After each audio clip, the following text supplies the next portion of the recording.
Hello and welcome to India Today. I'm Anjali Istawal, and we'll be talking about some controversies of sports. It could be cricket, it could be anything else, but today we're going to be talking about a certain action that sometimes you see bowlers doing, and it's highly controversial. And to talk about it, I am joined by the sports editor of India Today Digital, Rajshri Gupta. Thank you very much. We see such a hullabaloo every time you see a non-striker being run out. We saw it recently, but you seem to be not very against it, like kind of very vocal about being in favor of it. I don't understand this whole rigmarole over being politically correct on the field. You go to win. It is the gentleman's game. It's called. Fair enough. It is. If it's a gentleman's game, everybody's supposed to follow rules. Everybody's supposed to follow the laws of the game. And nowhere, right? Nowhere do the rules say that Mankading or non-strikers runouts are not legit. For the uninitiated, Mankading was a term used to describe non-strikers runouts when the non-striker would step out of the crease and the bowler would take the bails off and effect a run out. Now here's the thing, Anjali. I have seen a lot of comments. We were in fact discussing the whole furor on social media when things started going south for some of these batters in the Under-19 Women's World Cup. Why?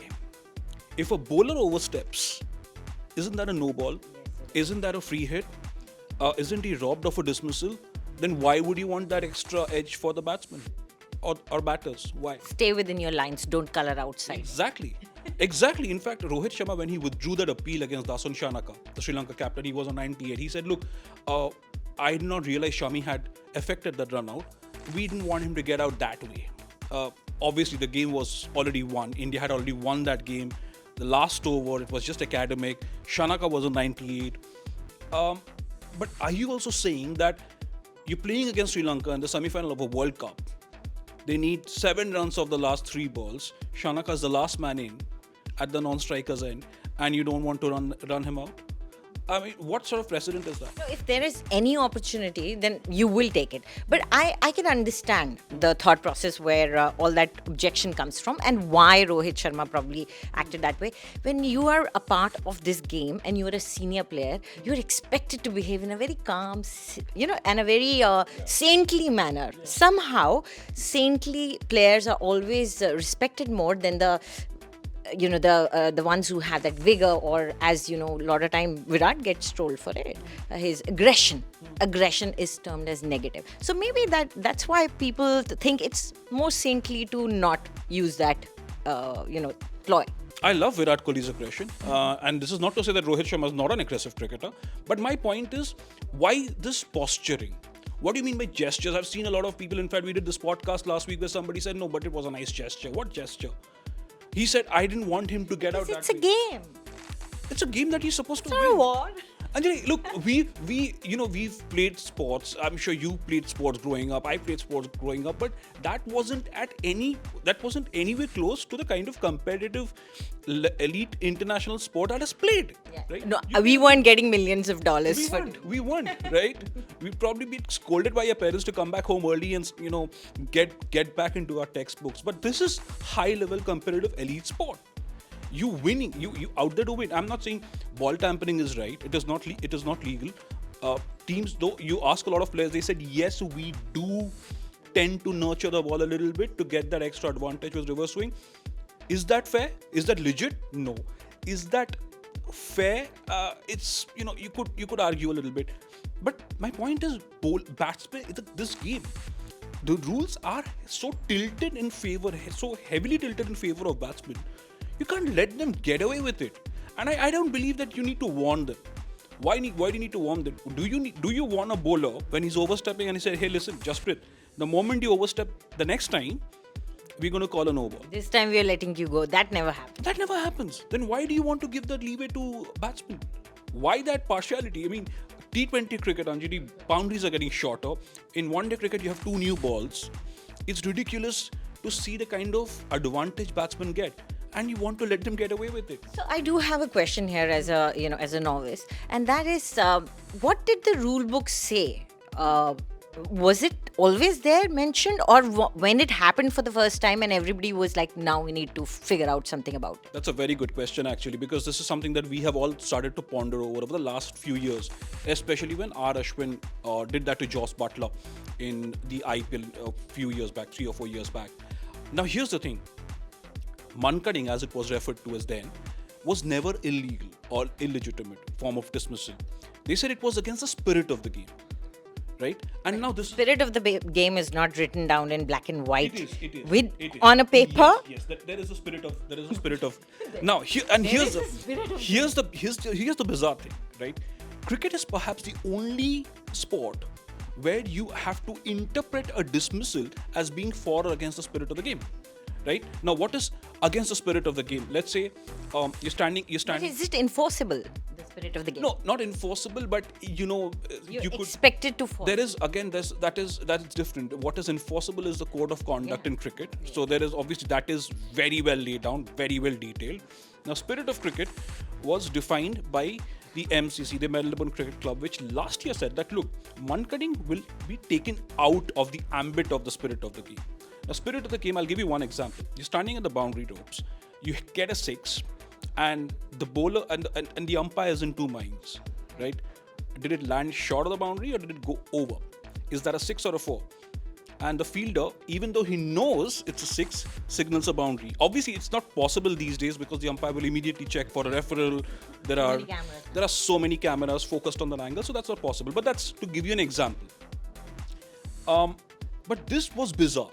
How can you interpret a form of dismissal, right? So that's what was bewildering. Now, nothing was against the laws of the game. It wasn't against the rules of the game. What is against the laws? The bowler can't overstep. He has to be behind the popping crease or he has to land on the bowling crease. He can't be outside the tram line either. Now, it's mostly to do with white cricketers and their, I think there's a white supremacy about it. But that's a usual argument. Yeah. Most of us subcontinent people Yes. do that. Yes. We now, because we have that supremacy, but the whites always keep coming back and sometimes taking the games away from us. But we do have the money. We tend to always, whenever we have a ideological difference, we tend to just blame it on the white cricket. So don't you think if we want to follow the spirit of the game, we should be following it to the letter, to the T? No, but again, this is okay. If that is the case, the MCC said no, it's no longer against the spirit of the game, right? So that is not. They also want to do it now. It's fair. I think it's because it's fair. So this what happens is now that the MCC said it's like not against the spirit of the game. A group of men sitting somewhere decide that look, this is not against the spirit of the game.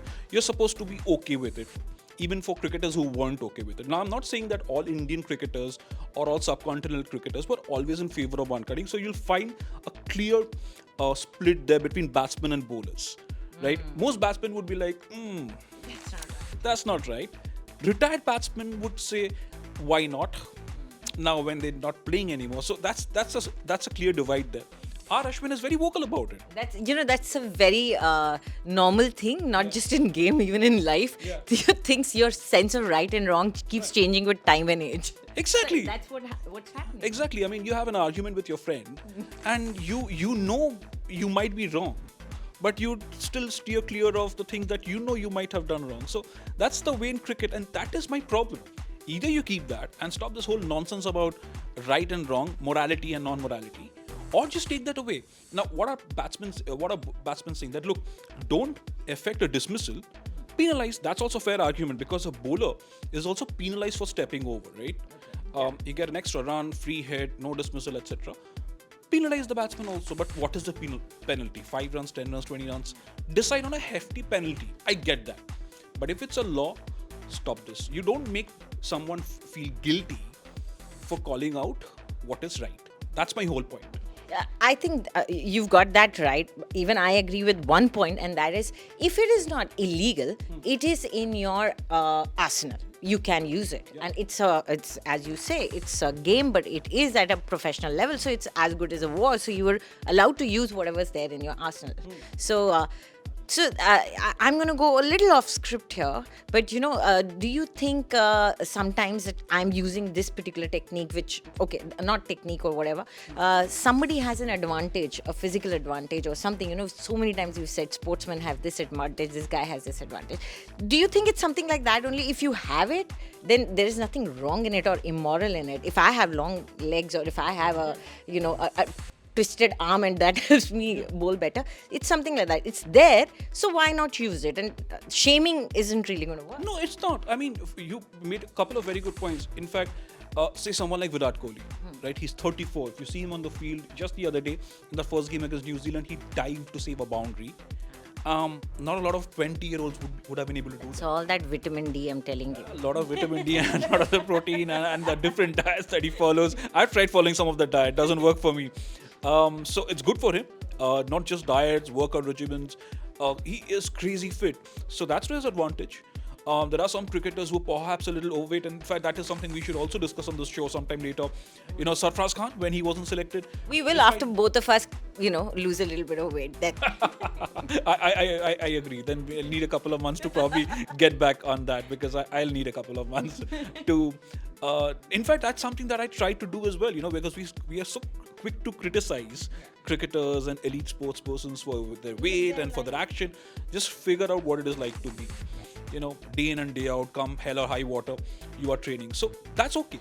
When you're working so diligently to be fit and to be, active and to be in shape, that's fine. Take that advantage. But the run-out position is the same. You know how to not cross the line. The moment you cross the line, you got to pay for it. okay, I guess you've made your point. I sort of now agree with your argument, and you've given some really good arguments. But ending on the same note that we started at, and that is this general perception of fair play, this general perception of gentleman's game, this general perception of we are the polite ones, we're not rugby, we are not American football. This whole general perception, is it not damaging to that? No, it is not. Look at the Australians, right? They'd sledge you, they'd abuse you, they'd mentally and and personally abuse you. I know. The viewers are not hearing and seeing that. No, they are. There are so many anecdotes, by the way, of a player targeting another player of and bringing their wives in, bringing their children in. That is unfair. I think that is uncalled for. Personal abuses are not called for. The moment the Indians started giving it back to the Australians, they started whining and crying. Why? Because mental disintegration was a coined term by Steve Waugh. It was only apt and fit for Australians. The moment Indians started giving it back, they had an issue with that. We had a big case with Harbhajan Singh and Exactly, right? Simmons, yeah. And Harbhajan Singh and the BCCI stood behind Harbhajan Singh. Sachin Tendulkar stood behind Harbhajan Singh. The whole cricket team stood behind him. And I thought that was great. In fact, that was just before I started working in the sports industry. And I thought that was a turning point in the way Indians handled Australia. Before that, of course, Sourav Ganguly took the Aussies head on.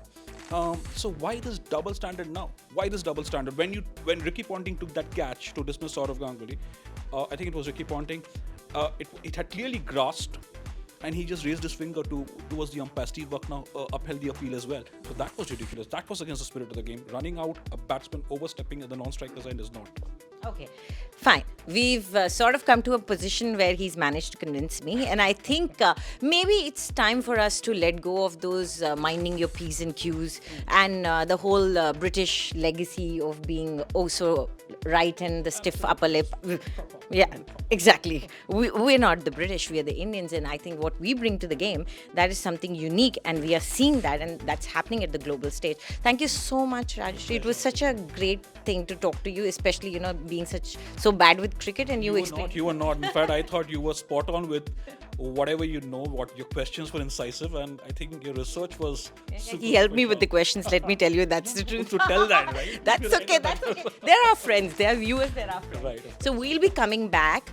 Watch out for this space and do comment whether you like it or not. If you want us to do something differently, if you want me to just get rid of him completely, do tell us that. Thank you very much. Keep watching India Today.